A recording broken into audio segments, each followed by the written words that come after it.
Hello my friends, welcome back or welcome to the channel. If you are new to the channel, welcome. And if you did not have the opportunity to watch part 1 of this video, which includes the DIY stretch knit pencil skirt pattern, you can do so by clicking on the link in the right corner above this video.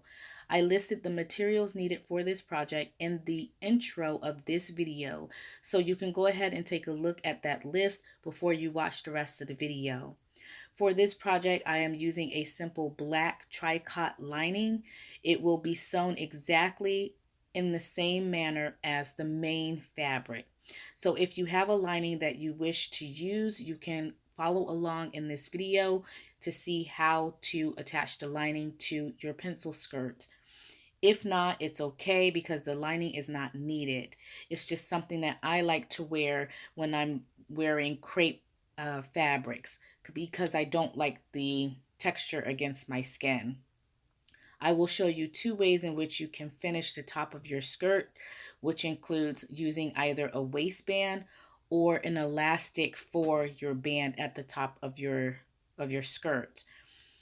As you can see, this lining is not anything special. It's very thin.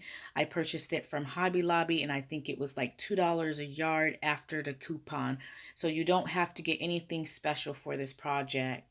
I'm using a 1-inch wide black elastic, but you can use whatever you prefer. First, cut out your fabric and lining using the stretch knit pencil skirt pattern. So you're going to cut them out twice. So 2 times for the fabric and 2 times for the lining. And they are going to be placed on the fold of your fabric.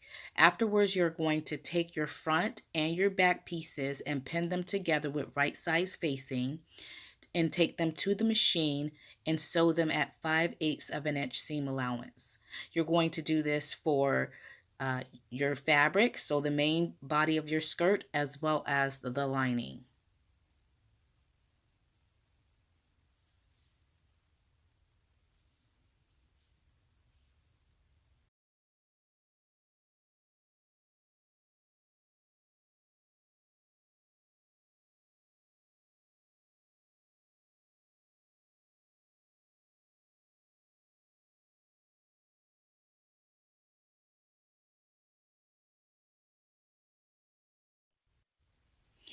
After you've completed this step, you're going to attach the lining to the fabric with wrong sides together. And you're going to start with the side seams first, using fabric pins to hold the lining and the fabric in place. Then you're going to ease the remainder of your fabric together using the fabric pins to hold the lining and the fabric in place. Then you're going to take the skirt to the machine and baste the lining and the fabric together at 3/8 of an inch seam allowance.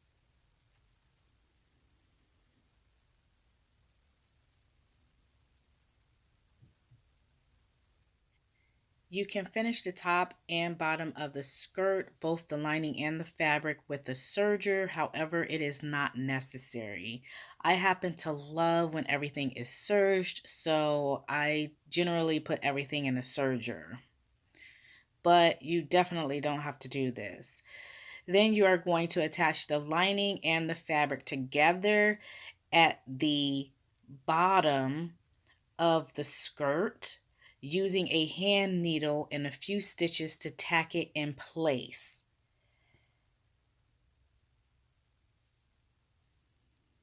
As I stated in the beginning, I use one of 2 methods to finish the waist of the skirt. Here is method number 1.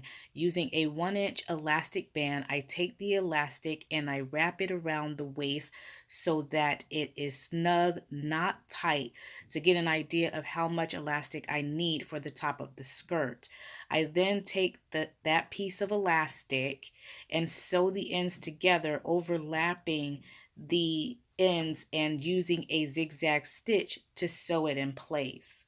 I then attach it to the top of the skirt and sew it to the skirt, stretching the elastic as I sew it in place.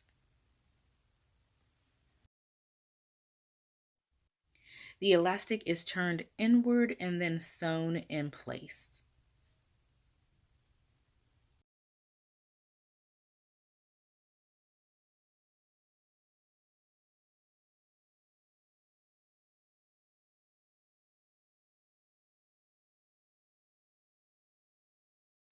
The other way in which I like to attach my elastic to the top of my skirt, first I make a waistband because I absolutely love waistbands.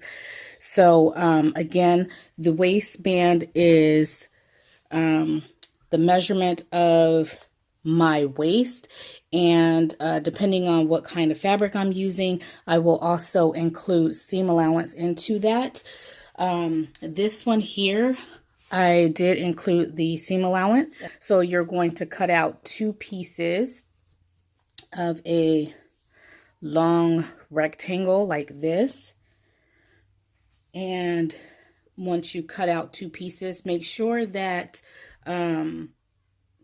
you cut it out on the grain of your fabric. You're going to cut out 2 pieces and you're going to create 2 seams.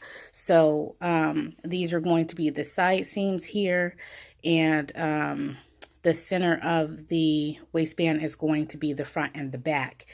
So you're going to create a side seam on the left and also on the right. But on one side, you want to make sure, let me go ahead and open this up here. You want to make sure you leave an opening like this so that you can feed the elastic inside of the waistband once you create it. So once you have your long rectangular tube and it's all nice and ready to go, you're going to go ahead and sew that with right sides facing onto your skirt, making sure that you line up the seams. So after you have your pins in place, your waistband is attached to your skirt and your pins are in place, you can go ahead and stitch that down. I'm using a 5/8 inch seam allowance on mine, and after I stitch that down, I just go ahead and flip the waistband on the inside like this, so it'll be folded in half. I'll turn it this way. So I will have it like this, so it's folded in half. And then I take this side here of the waistband and I press that down at about 3/8 of an inch, and that allows me to cover this edge here, so that would get flipped over like this. So this is the inside near the lining here. It'll get flipped over like that, and I will stitch in the seam here so that it catches the waistband on this side, and that's how I do that so that the waistband is secure. And then after that, I go ahead and feed my elastic through the channel here, and then that's it. Everything is done.